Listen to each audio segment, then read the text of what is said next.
Hi, this is Caitlin Bandy from Bandy's Books, and I'm here with Jamie from Jamie Kate. And today we are here to talk about The Underground Railroad by Colson Whitehead. This was our February selection for the Backlist Book Club. Another historical fiction pick, which was kind of funny for us because we had just talked about how we were trying to avoid more historical fiction. So yeah, this was our February pick. I wasn't sure about this. I've read Colson Whitehead's Harlem Shuffle, and I didn't love it. So I was a little bit nervous about getting into another Whitehead book. How are you feeling about this going into it? Yeah, so I mean, like, obviously I'd seen this book around. It was huge when it came out. I never got to it. To be honest, this is not necessarily something that I was super drawn to pick up in the first place, just because I was afraid. I'm afraid it's going to be horribly sad, and I'm just it's tough for me to want to pick up some things like that sometimes. And I've also never read anything else by Colson Whitehead, but I have been very interested in reading Zone 1 because I do love a good zombie story. But Fair. I also heard mixed reviews, and like people were like, on it. So I ended up not picking it up. But yeah, don't have any other experience with him. So Awesome. So I would say probably from my perspective, this is probably Colson Whitehead's most well-known book. I would say that obviously Harlem Shuffle is pretty well-known now as well, but I feel like this is the one that gets like the most critical acclaim and praise. And so I've been wanting to read this for quite a while. I've been having this book on my bookshelf for, I want to say, a couple years now. So I was really excited actually when it got picked, because I'm like, woo, I can finally knock this off of my bookshelf. Not that I couldn't before, but just like, it gave me some motivation. Yeah, for sure. And I was really curious because this is like a totally different genre and style from what I've read of Whitehead before. Harlem Shuffle is like in 1970s or 80s New York. It's very like, it feels like New York. It's just got really New York City vibes. And it's like about this man that's like kind of fleecing furniture and stuff. So I was like, I'm really curious to see, like, when we talk classic historical fiction, slave history, the Underground Railroad history, like how that was going to translate, because I just had such a distinct voice in my head for Colson Whitehead. And it's weird. These books are so drastically different in subject, but somehow stylistically, like I could tell it was the same author. So that was a really interesting experience for me.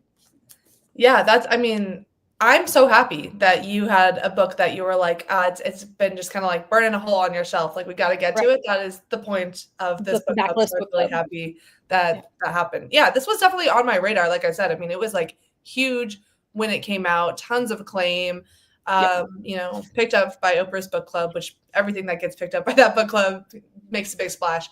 So it's definitely been on my radar. But yeah, I just hadn't gotten around to it. So I was happy to get around to it as well. Indeed. So for anyone that is unfamiliar with this book, I'm just going to summarize it a little bit. This is about Cora. She's a slave on a cotton plantation in Georgia. The situation is really bad for the slaves on this plantation. It is brutal. It is awful. And Cora decides that she's going to escape. And it essentially follows her journey on the Underground Railroad. It's complicated by, the things that she is forced to do due to her situation, and people pursuing her. Is just a very, very difficult read. Absolutely not something I would suggest going into lightly, but I feel like if you read the title, you are pretty aware it's going to be a brutal book.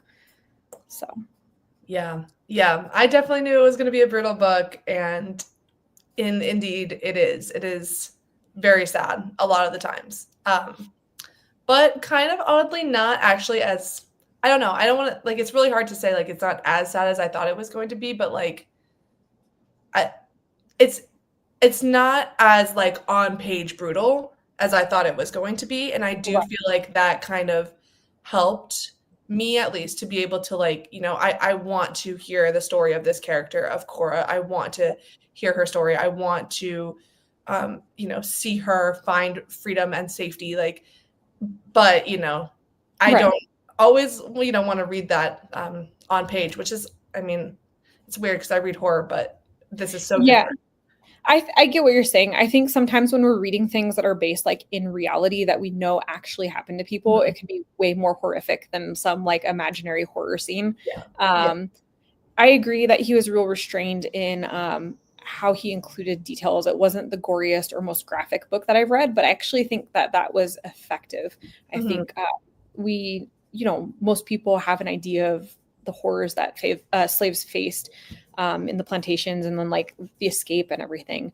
And I think kind of leaving some of that to the imagination of the reader actually was really effective.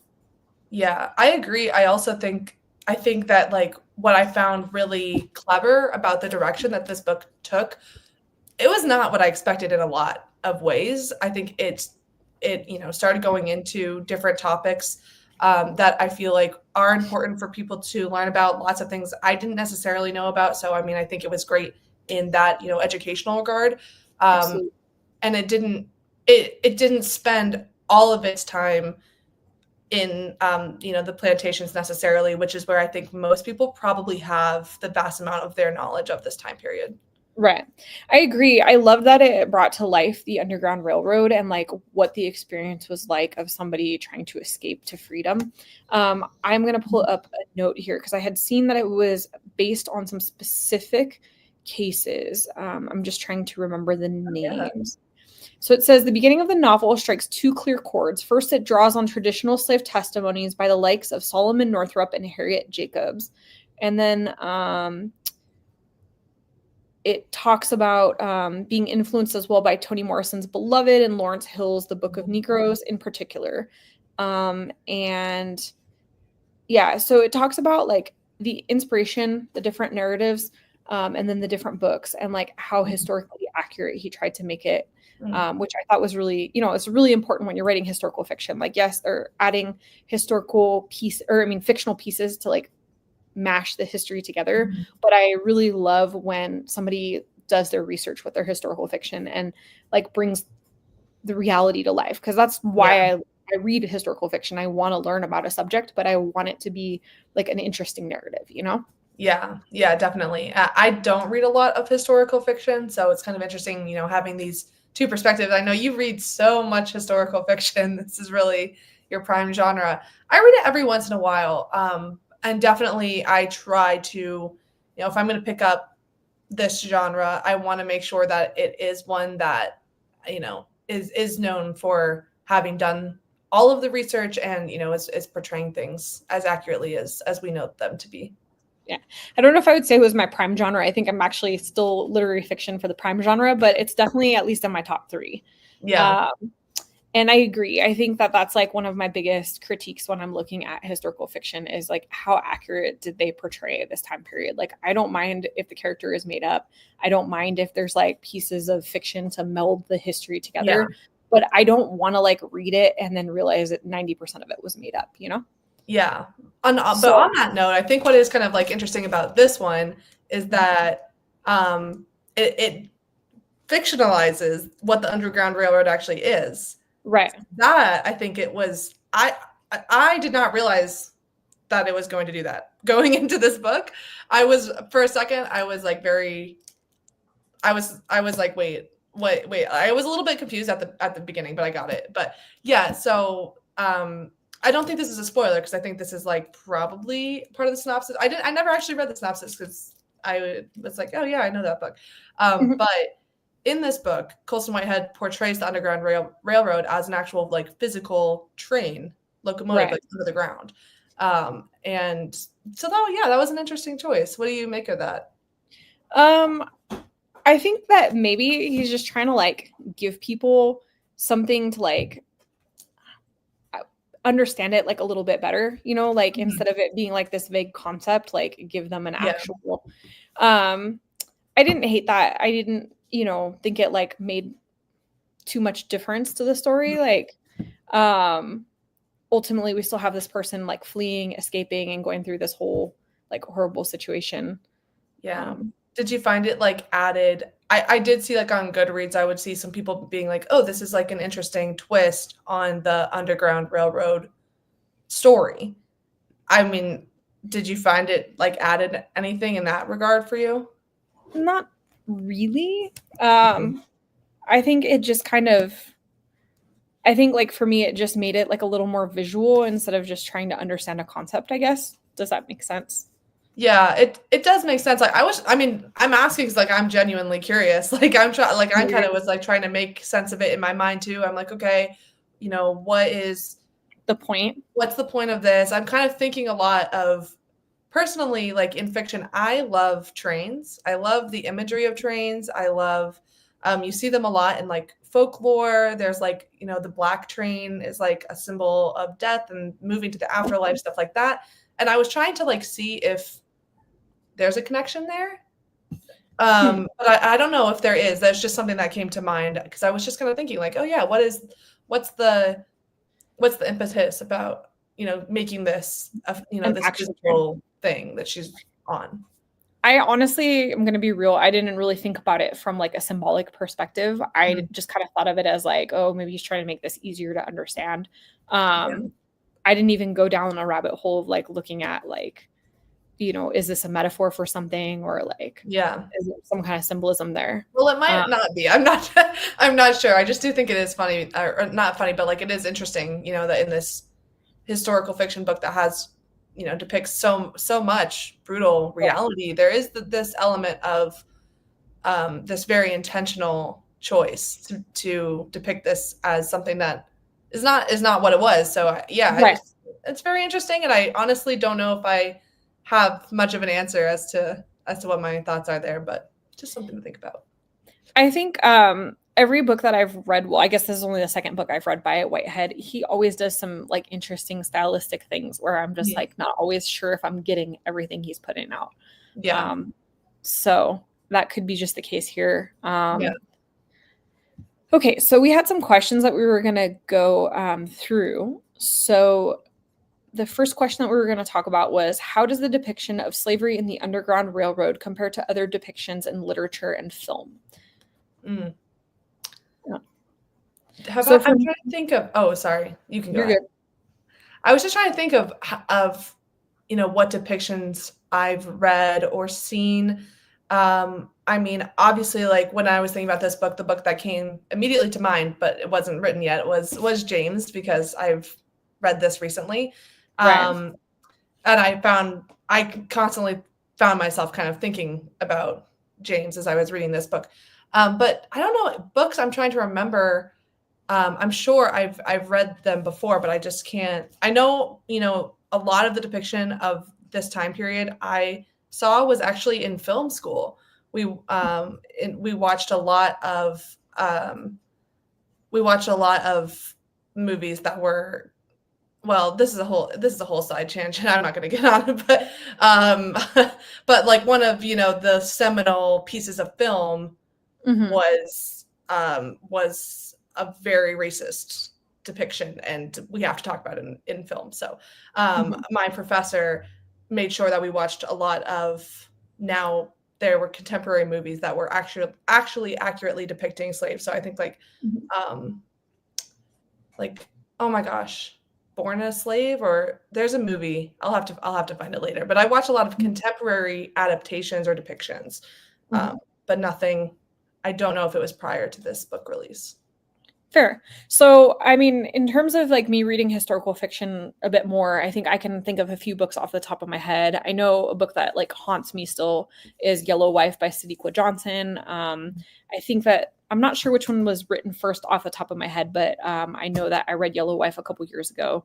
Mhm. Um, I have read James also recently. There are a lot of depictions. I think Yellow Wife was probably like the most brutal depiction, Mhm. and I think that like we were talking about at the beginning of this story, I think that Whitehead did a good job of like illustrating how horrific things could be without going into that like Mhm. gratuitous, just like overly graphic Yeah. place that makes it hard to get through. Um, I think that you know, he illustrated the horror well. I understood why Yeah. Cora was running away. I understood why she was afraid for her life. Um, without it being like, oh gosh, I can only read like 15 pages and then I have to put this down and take a break. So Yeah. I think it was a I think, yeah, that's always a conversation that comes up um, with books or media portraying like real, true horrors. I'm thinking the movie I think was called 100 Years a Slave, but actually like, what we were talking about in film in my class was like that movie is very brutal. It Brutal. depicts everything on screen. And the question that always comes up is it better to show that inaccuracy to, to have that like reaction that the audience or, the reader is going to have? Or is it better to like, not depict it so straight on because of the continued harm that does to people? So that's like always a question that I think about when I, read stuff like this. And yeah, I don't know. There's an easy answer. I'm not sure. No, and I mean, like, if I'm thinking again, like, if I go back to Yellow Wife, like, that one was, like, the type of book where everything is on page and it's brutal. It's, like, there are scenes that I read in that book that, like, as soon as I think of the title of the book, I can think of the scenes. And I don't think I'll ever forget those scenes. And in terms of, like, the subject matter in that particular book, because it was such a shocking and haunting book, it made me do a lot of research on that specific subject. Because it was also like it was a piece of slave history, but it was a piece of slave history that I hadn't really thought about, if that makes sense. And so like that, I felt like was very effective because I read it and I just was like so horrified. And I was like, I need to understand this better. Like I never gave this particular piece of history as much consideration as it deserved. And like, I wonder what this was based on that inspired this. Same thing with The Reformatory by Tanana Reeve Dew, which I read recently, which is horror, but it's historical fiction horror. Same thing. Like I was like reading it and all of the brutal details and everything. And I'm just like, man, I need to know more. And that was actually based on one of Dew's uncles having attended a reformatory school and his experiences. So I do think that sometimes there's value in like that display of the horror, especially when it's like an accurate horror. Like, we know that slavery was horrific. We know that slaves were brutalized, violated, beaten, tortured, murdered. And so I think that an accurate portrayal is important. But I do think that you can still effectively write the narrative without necessarily putting every single horror on the page, which I think Whitehead kind of walks that balance in here. Yeah, absolutely. I think it's tough because you want people to pick up this book, right? You want people to make the decision to engage with this topic. So there is a line that somebody has to walk, and whether or not what the author wants to do. Like I was also thinking about The Reformatory, a book I haven't read yet because I know it's gonna be brutal, but I also know that it's an amazing book. And it's really good. I made it a goal. I'm gonna get to it in 2025. But it is something that I have been kind of putting off because I even said it in my most like recent video. I think I posted that it was on my TBR, and I'm like, to be honest, I just don't know how to be in the headspace for it, but I'm going to read it because I really, I've heard it's amazing. It's amazing. I already know that.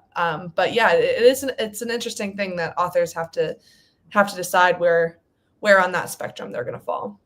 Yeah. Like I said, I think this was a nice middle ground overall. I don't think it shied away from all the horrors, but I don't think that it was like as in your face as it could be. And I think that that's why it's so popular. It's like a pretty readable approach to a really difficult subject.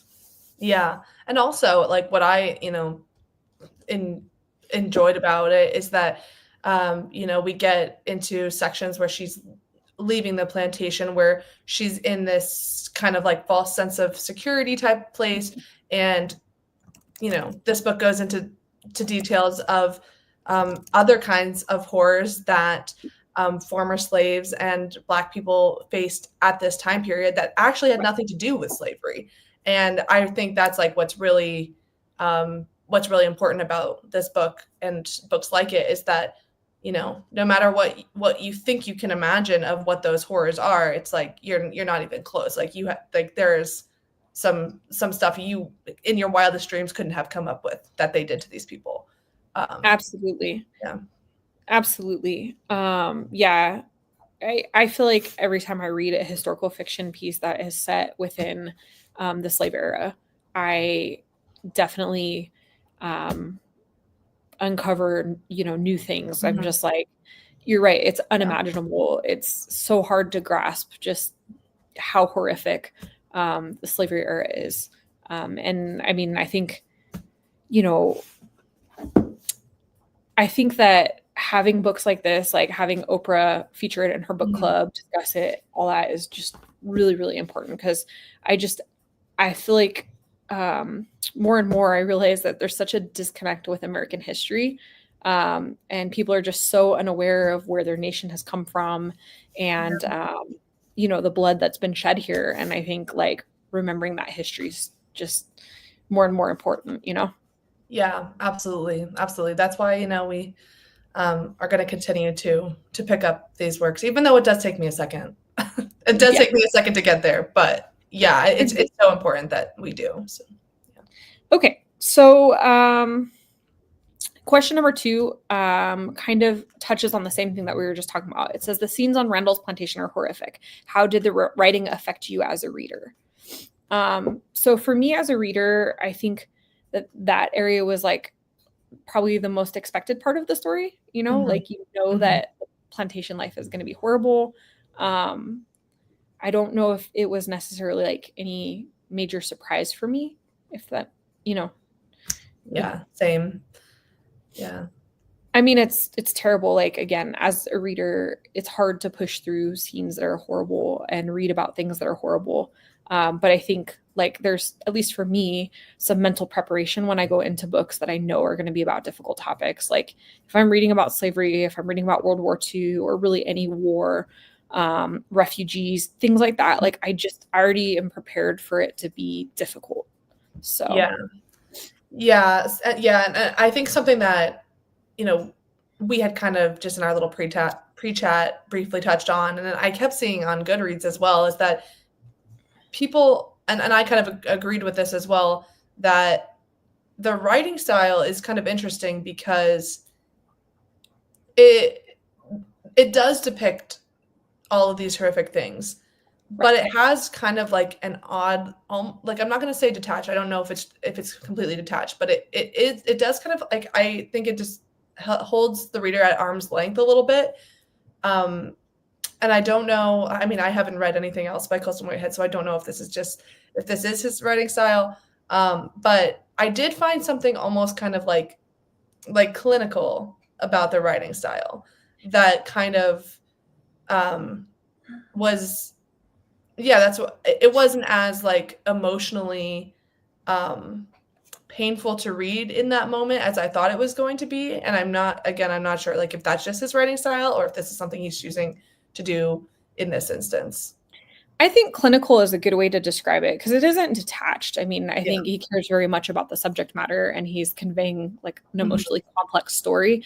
Um, I also agree that it wasn't quite like as hit you in the feels as you expect.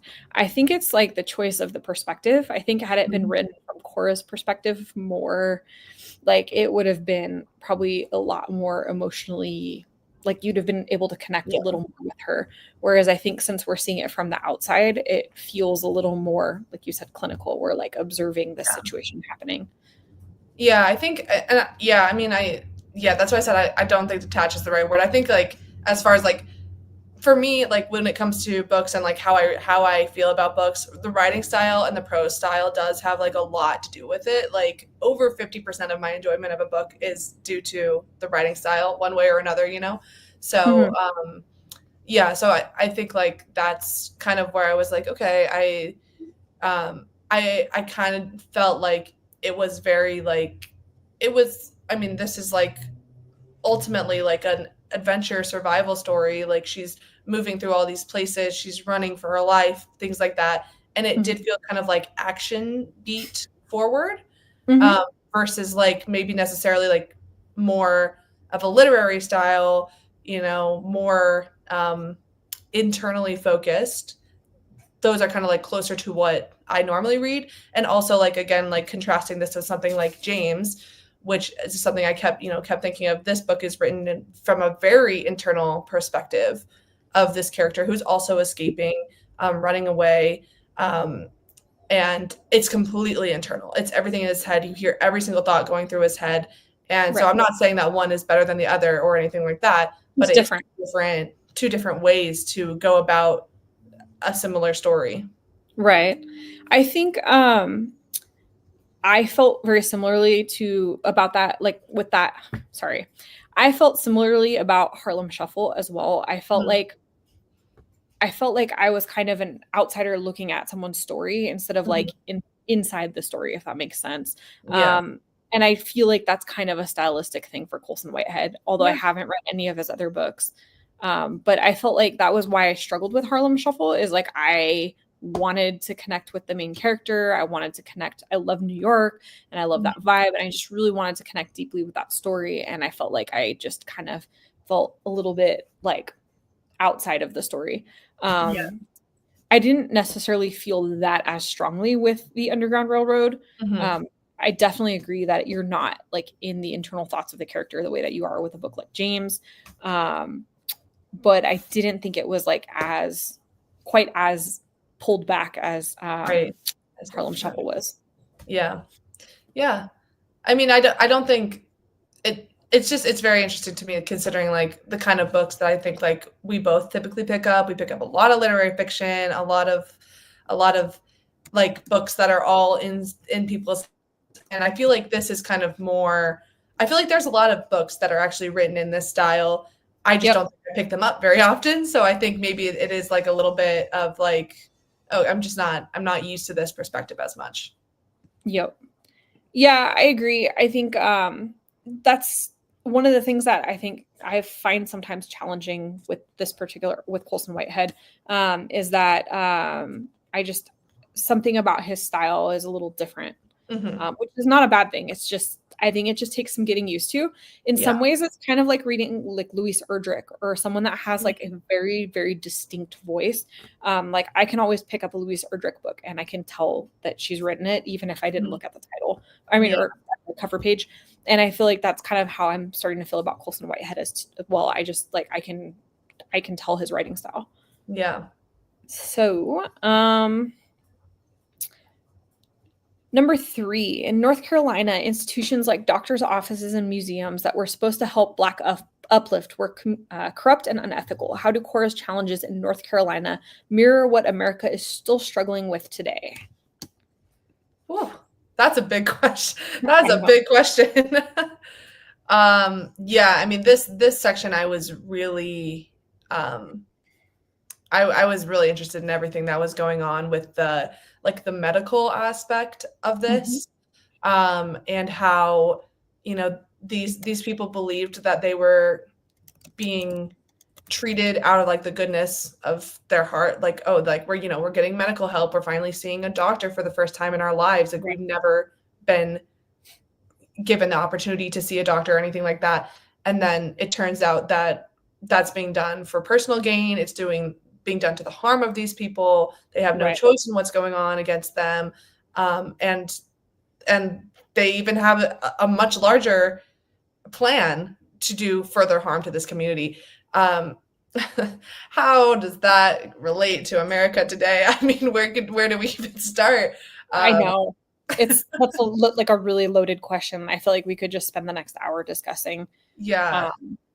I mean the medical, not medical institutions, not the people that are performing the medical, doctors, nurses, the people that are on the front lines, not necessarily them, but the ways in which access is limited, especially for lower wealth classes in America, is just terrible. And there's a long history linking Black and other marginalized communities to lack of wealth access, which then leads to lack of medical access. So it's, all going back to the start of America as a country. Right. So it's a big question. Yeah.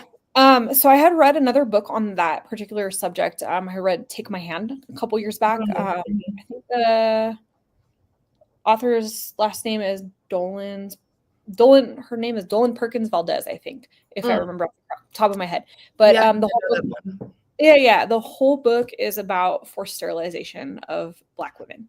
And it follows like a woman who's a nurse, and she initially gets involved in like this birth control program, hoping to benefit her community, this like rural area that she's living in. And then she starts realizing like they're doing forced sterilizations. They're doing sterilizations under the guise of other medical treatment. So like teenage girls were being sterilized without having like any information on it, thinking that they're having some sort of procedure, and then, you know, only finding out that they can't have babies years and years later. That's terrible. And it goes into that history. This was a thing. Like this was another area where like a piece of historical fiction kind of made me do research. Like it was something that I was kind of vaguely aware of, but not how pervasive this programming was in this time period. And I want to say this book was set in like the 1960s. So that was the first thing that like I immediately thought of when we were talking about Cora's struggles with medicine, and like they were talking to her about the option of sterilization, and like how it's mandatory for people that have two babies already or considered like, you know, financially inept or incapable of taking care of their children. They were talking about like if somebody had disabilities, then they would have been sterilized. And I just like it makes you think about all the years that all of these horrors have gone on, and how like it makes me understand how we are where we are today, like where Black women are more likely to die giving birth because they receive inferior care, where Black women are often not taken, or Black people in general are just often not taken seriously when they present to doctors in pain, and where their pain is minimized. As you mentioned, like that lack of access to care, just, you know, a whole list of inequities within a system that, you know, has historically just treated this entire group of people horrifically. Yeah. I mean, likewise, I haven't read that book, but I should definitely look into it. But I have been a part of I used to work at a news organization, and we were doing a documentary with very preliminary, it didn't end up being on this subject, but through doing research for another subject that it was then for, I came across research about the kind of pipeline and the connection between, again, like lower economic class neighborhoods, communities, which tend to largely be made up of marginalized people, and how they're looking at things like food deserts, lack of access, lack of care, and how you know, that's not unintentional.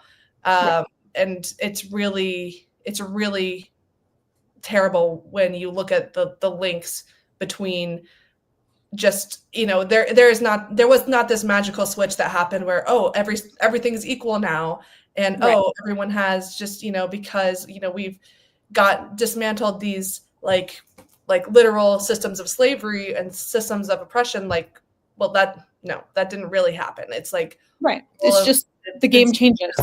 Yeah, exactly. So that was really, as looking at the health aspect, was really eye-opening for me, of just learning how our health entire system is not just, oh, you get to go to the doctor if you are feeling something. Like, it is not that simple. It's not that easy for millions of people, and in a lot of places they're making it harder to get that care.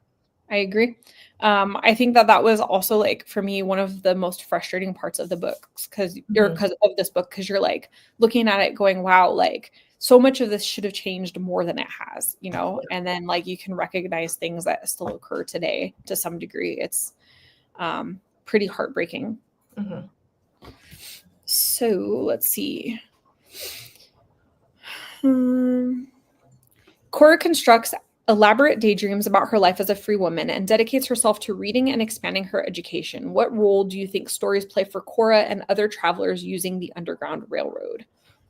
So for me, I think stories are hope. I think often humans, when like faced with these just horrible conditions, unimaginable circumstances, we have that tendency to like fantasize or daydream about something better. I mean, even when we're not in horrible situations, we all imagine like a better scenario for ourselves and what that must be like. And I think that that's just, you have to give your mind a break from the horrific, right? Like you have to imagine a scenario that's better, because if you can't imagine something that's better, if you can't imagine what you're struggling for, like why would you be motivated to keep struggling? I think that that's just keeping yourself going at a certain point.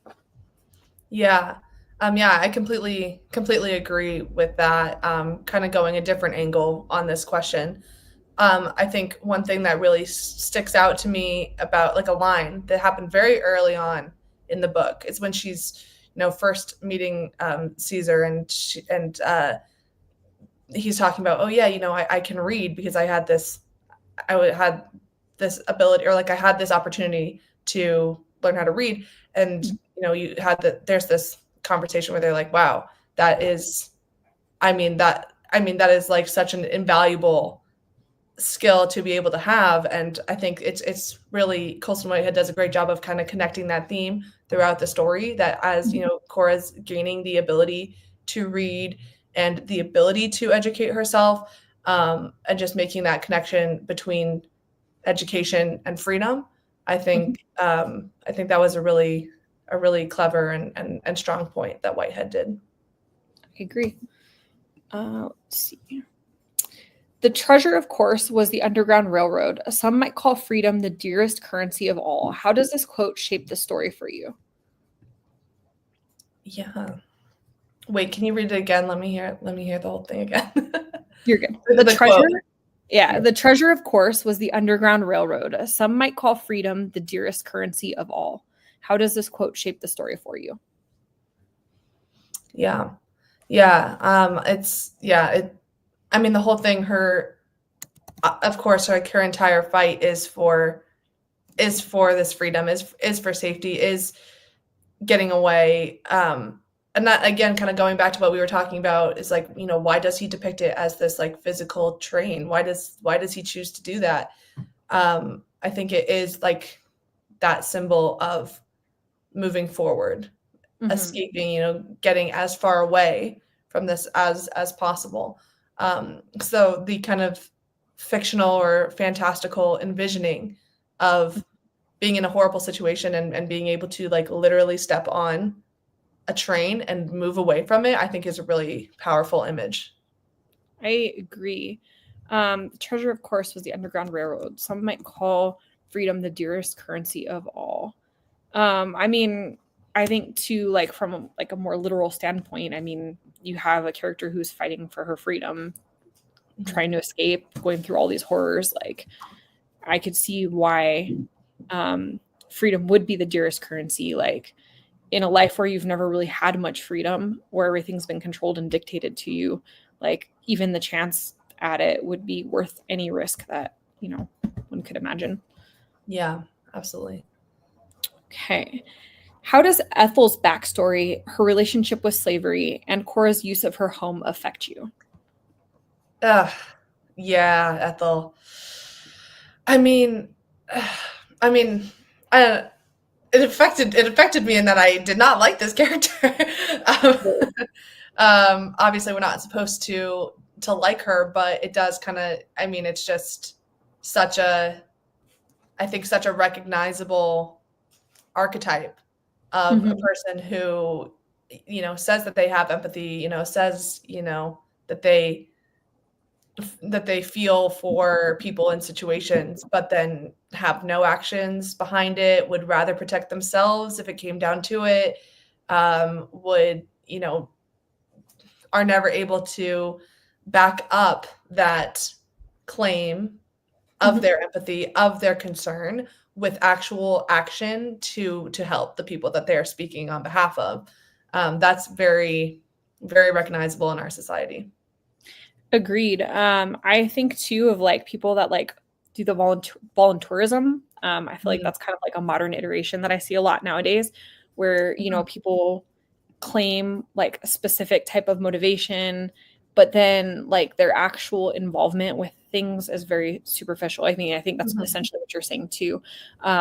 You see that very superficial involvement, and we don't really see her take an interest in Cora until Cora gets sick. It's like, I don't know. It's just, yeah, she's a terrible character. and it's frustrating. And yeah, I don't Yeah. have much empathy for her. Yeah. Although I like that Whitehead added this character, though, one as just a depiction of this is like something that was a big problem, is that even if people were outspoken against slavery, they either didn't do anything, like either they didn't believe what they were saying, or they just did not have the means at all to help. So, Yeah. those words mean nothing to people who are, facing this. Yeah. But I also think it's just kind of an interesting, another perspective that he's added in here of the price that I don't think that's about Ethel specifically, but just like thinking about, if you're in this circumstance and how can you help these people, and just the awareness of the danger that you are also going to be in, and you have to weigh that cost. And I think a lot of people would have been in that situation, and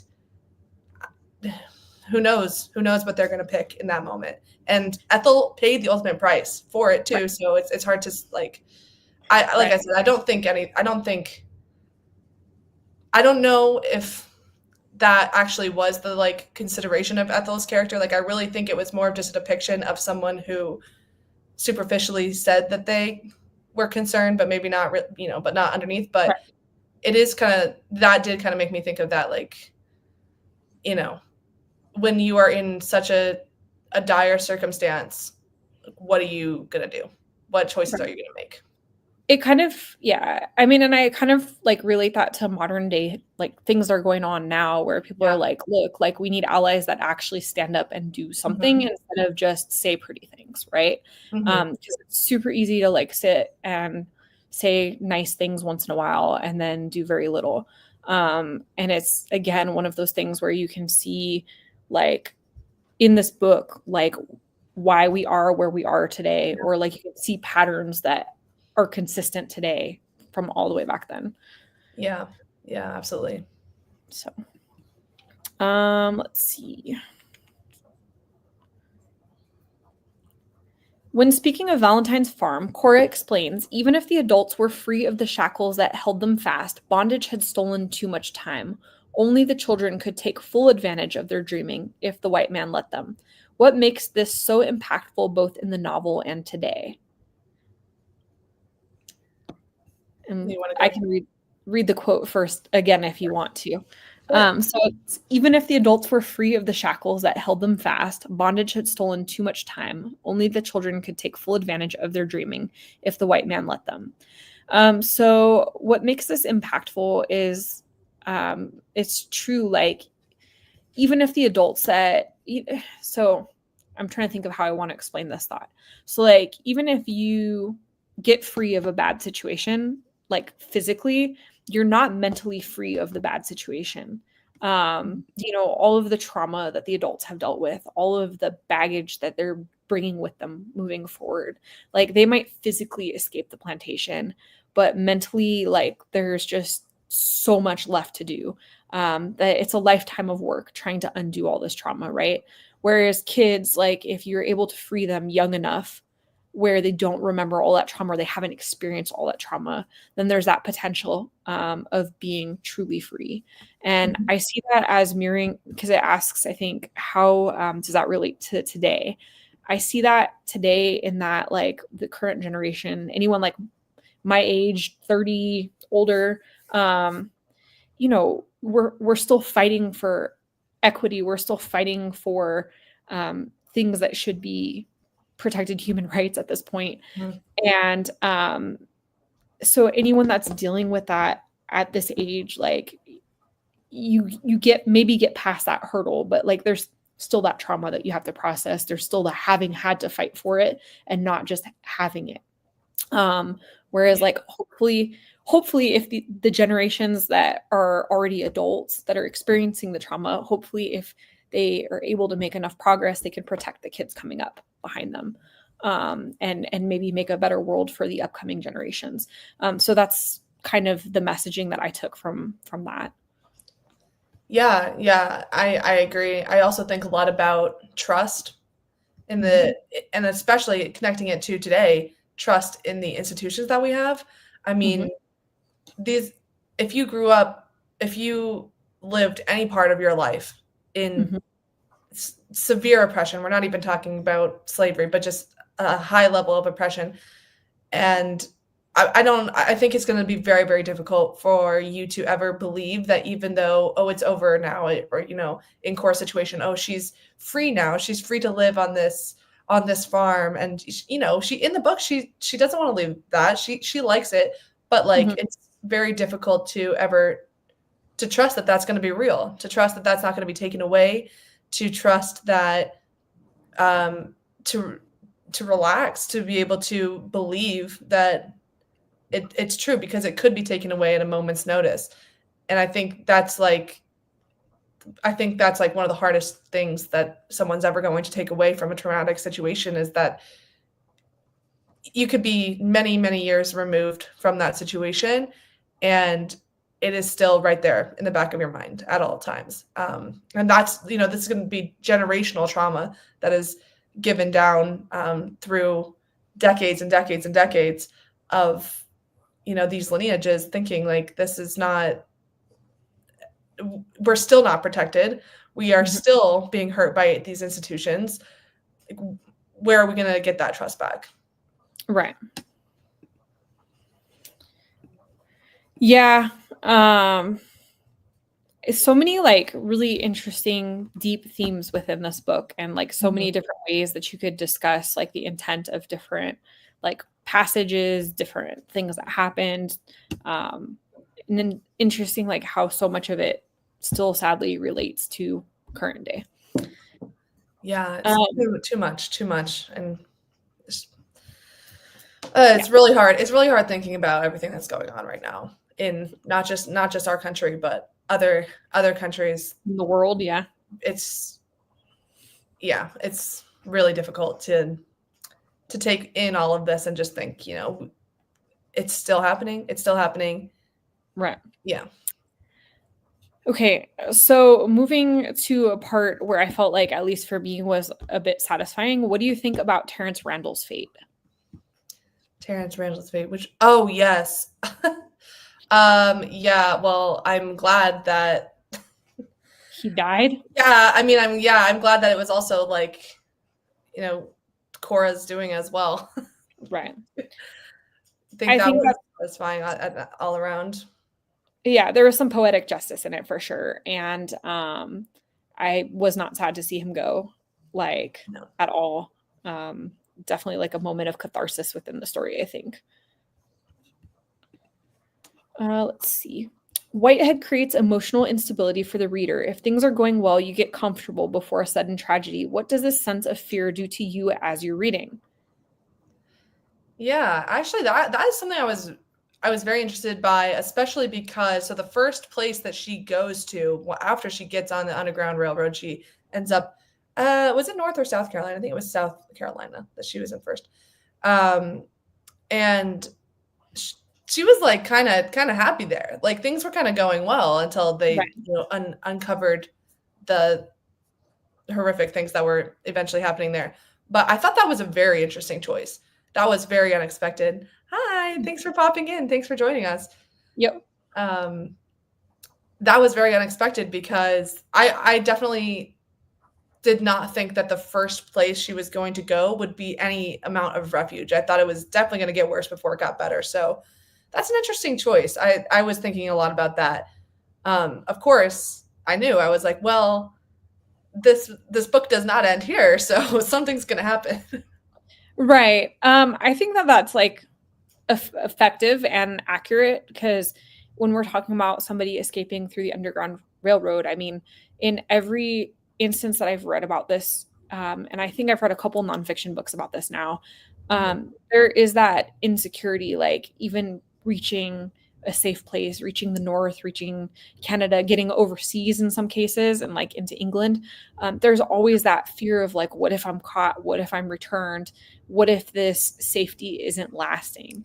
And I think that that is illustrated in this book well. And I think the way that he kind of lulls you into that narrative of safety is intentional. He wants the reader to experience that like questioning everything. in mirroring the things that Cora is probably thinking and going through throughout the story. Yeah, and the mental, emotional fatigue of having something, feeling like you might be safe, and then just having it ripped away again. It really does make Cora thinks about, should I have even left at all? Would it have been easier for me to just stay Right. versus experiencing this again? That really made me think a lot. Right. Yeah, sometimes like I've heard that refrain from like people that were like in an abusive family and then like moved into a foster care home. It's like, is it better to stay with the devil you know versus the devil Mhm. you don't know? Yeah. And like that mental anguish of the unexpected, the constantly like walking on eggshells, trying to figure out like what's going to happen next. Mhm. I think that was smart of Whitehead to incorporate that feeling within the book. Yeah. Um, the book emphasizes how slaves were treated as property and reduced to objects. Do you feel that you now have a better understanding of what slavery was like? Yeah, I mean, absolutely. Like we mentioned, I think no matter how educated you could be in this subject, and obviously I'm far from super educated in this topic, but like every time I learn something new, every time there is another horror that again I never even thought that another human being could come up with to inflict on people. Um, Right. it's just it is so difficult, and why I you know have to push through this feeling of like, I you want to pick up this book, for its literary merit, you want to pick it up to read it, but at the same time it is always that mental hurdle for me that I'm constantly getting over of like, what what horrific thing am I going to hear about? But again, we've talked about how important it is to continue and to educate ourselves. Right. I mean, I get that too. I know that especially like in the world today, like how much overwhelm we get from all of the like negative things that are happening worldwide, right? Like it's very easy to be exhausted and it's very easy to like gravitate towards light, happy books and not want to Mhm. read like dark, depressing historical things. But I think there's so much value in it. First of all, like I Mhm. think we do a disservice to the people that suffered through these things if we Mhm. don't persevere and read, but Yeah. also like you can literally see history repeating itself at times. Yeah. And having a good understanding of history allows you to break those patterns, allows you to hopefully fight back when you see Mhm. these horrible situations repeating.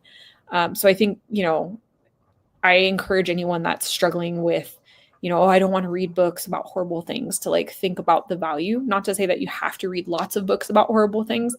but I do think picking and choosing some books here and there about important historical moments, I highly encourage that.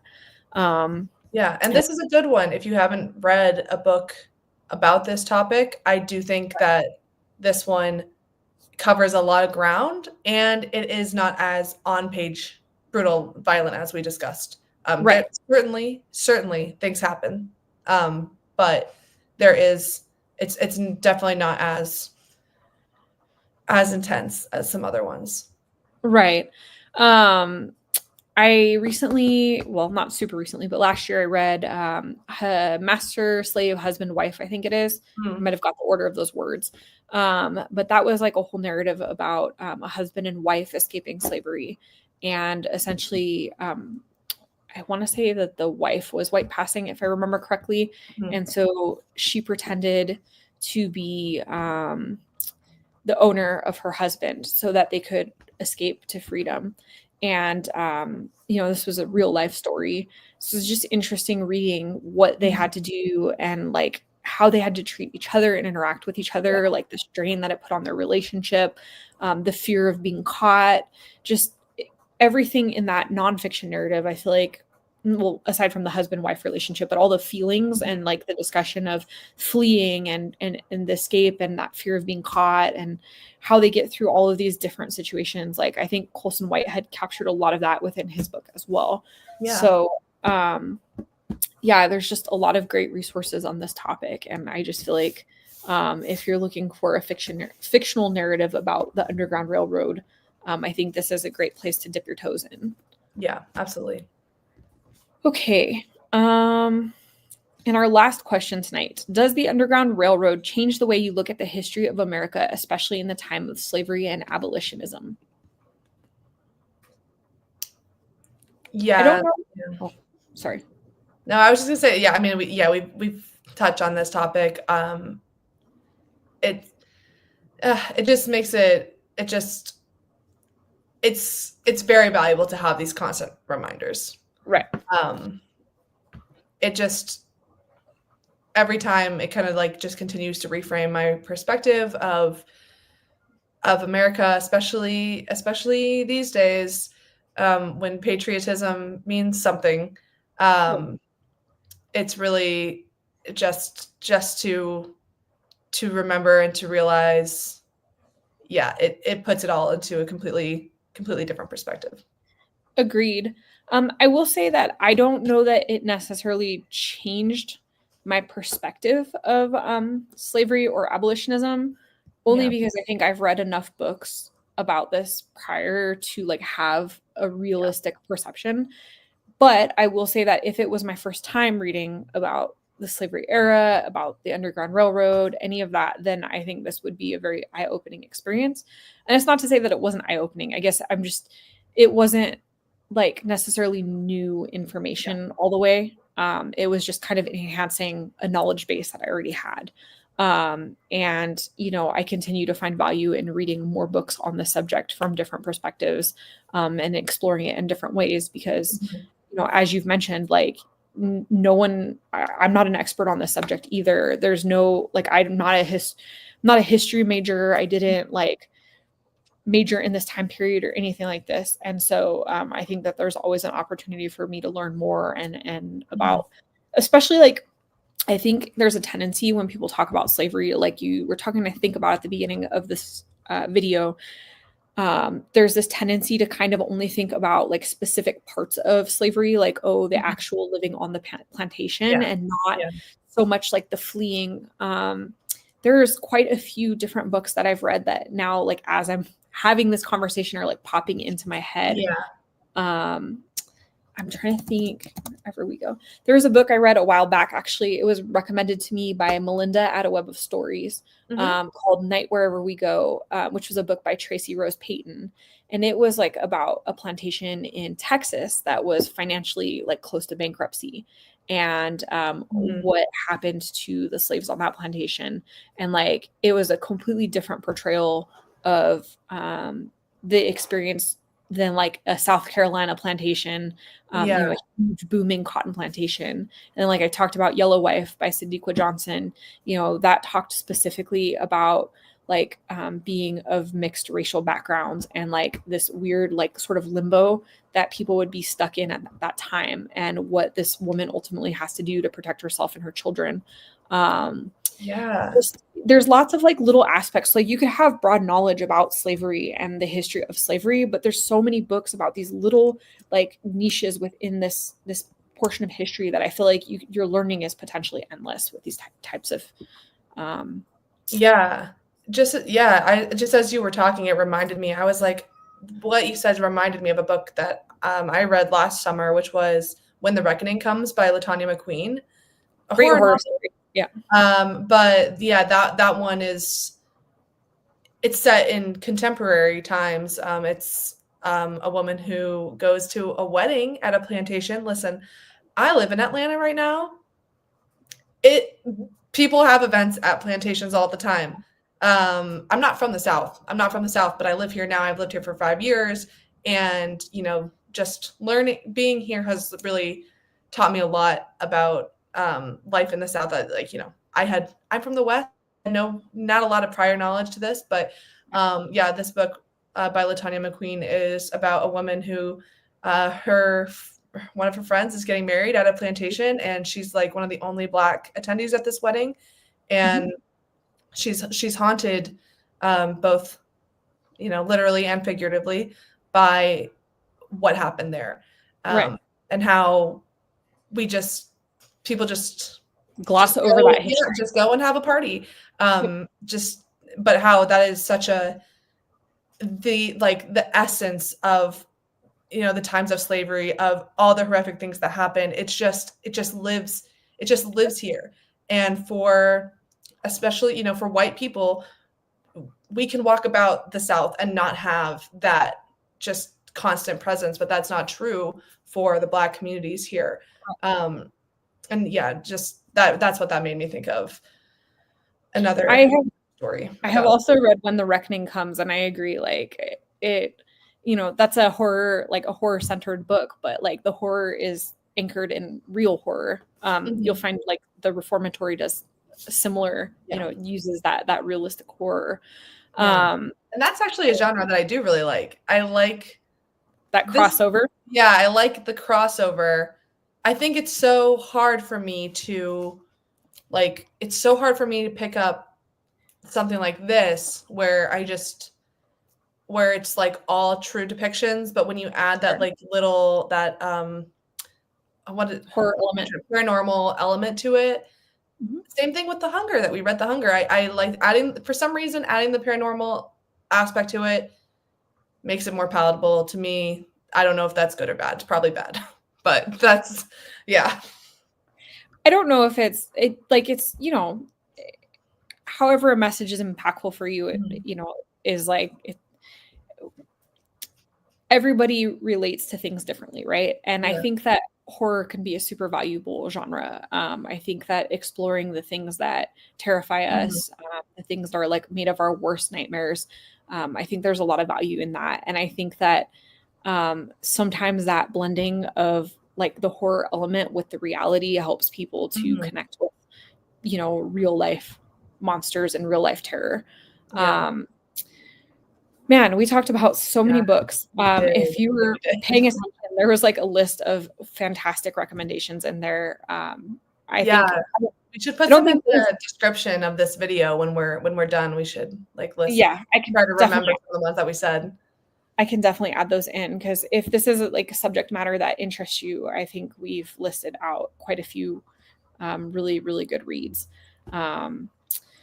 So I think final thoughts on this book. I was hoping that this was going to be a 5-star read for me. Like I was really hoping this was going to be just the most emotionally impactful book that I've read in a while. I wanted to really, really just feel deeply. And I don't know that this quite did that for me. I felt like it was an interesting narrative. I do think that it was emotionally impactful, but I think that the choice to tell it from an outside perspective instead of like internally in Cora's head kind of kept me feeling a little pulled back from it. I do think that this is a worthwhile read. I would recommend, if you're interested in American history, if you're interested in slave history, the Underground Railroad, things like that. If you enjoy Colson Whitehead's writing style and you've read like Harlem Shuffle or any of his other books, I think that, this would be something that I could confidently recommend. I just think that if you're looking for something that's going to like gut punch you the way that I would say like Yellow Wife did for me, that this one is maybe just a little more reserved in that. Yeah, I mean, we have very similar feelings about this book. I also, I landed on 3.5 for me. I think that the moving to all the different locations and seeing the different ways in which oppression continued on past just plantation slavery narratives. I think that was really interesting and clever and valuable. I liked that. But I did also struggle with the writing style a bit. And personally, I still do prefer James over this book. I mean, James came out much later, so it's hard to say.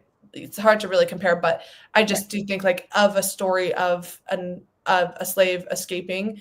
I personally prefer James because of the perspective. I love being in characters' heads. I love, especially survival stories. Right. I love being in the moment. They're like, what do I do? If I do this, this is going to happen. If I do that, this is going to happen. I really love the crux of survival stories of characters having to be the smartest people in the room with death on the line. That's just something that I like in my horror and survival and things like that. So that's why I think James hit a little bit harder for me, just from that perspective because we were just so close to him. Yep. But that being said, I still thought that Underground Railroad was a really strong narrative, did a lot of Right. interesting things, and I would recommend this for sure. Sure. And then I just saw a comment from Sherry. She said, me as a Black woman, I would feel emotionally connected to that book. I agree. I mean, I think that definitely perspective and life experience impact how people relate to books for sure. I have read some books myself where like other people are like, I felt like that book was really detached. And I was like, really, that resonated with me based on, you know, a life experience. So it's definitely not to say that anyone's experience with this book is going to be the same as mine. And it's not even to say that this book is not an emotional read. It's just, I think the POV focus of this makes it a little less internally focused and more like big picture focus. And I like the word that you pulled up earlier was kind of a clinical feel. You know, it's like a dissertation almost on like the things that are happening and this whole process of this woman escaping versus like being focused on her thoughts and feelings and her processing trauma. And so when we're saying like it's not necessarily as emotional of a read, it's just we mean that it's not focused on the actual character's emotions like being processed on the page. It's more focusing on the action and what happened to her and how she's escaping and all of that. Yeah. I mean, it was definitely certainly emotional. I mean, it's it's emotional for sure. Sometimes comes down to writing style preference. And it's just like I said, it's a different perspective. And I have read books that are like more internally focused. Actually, I just finished Salvage the Bones by Jessamine Ward. And so it's kind of interesting going from like a very internally focused like book that was really emotional into a book that was a little more pulled back and like big picture focused on the events and how, you know, characters are moving through them. Hey, we've got some more people popping in. Hey, Courtney, how are you doing today? And then Sherry says she loves Whitehead's books. That's great. I've had mixed experiences. I think I mentioned at the very beginning of this. Harlem Shuffle for me was okay. I didn't love it. I think I just had a hard time connecting to the story. I did like the Underground Railroad more just because I'm more into historical fiction. Well, I guess Harlem Shuffle is technically historical fiction too.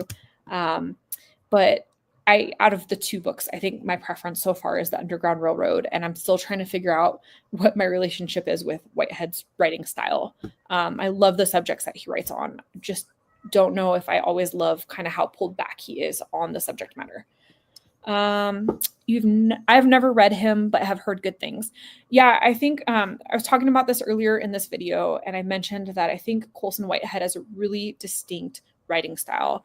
I feel like I would recognize his writing if there was like no name on the book. I could read it and probably figure out who had written it. There's a couple authors that I think of that have a similar like recognizable writing style. I mentioned Louise Erdrich at the beginning of this video. Like I could pick up any book by Louise Erdrich and know that she wrote it.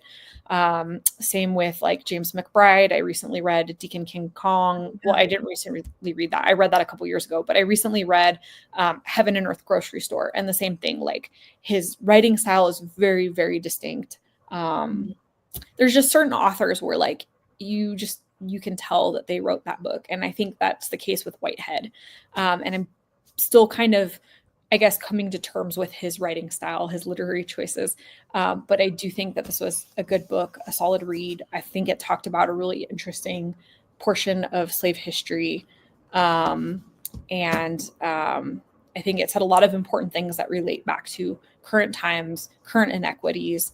Yeah, definitely a worthwhile read.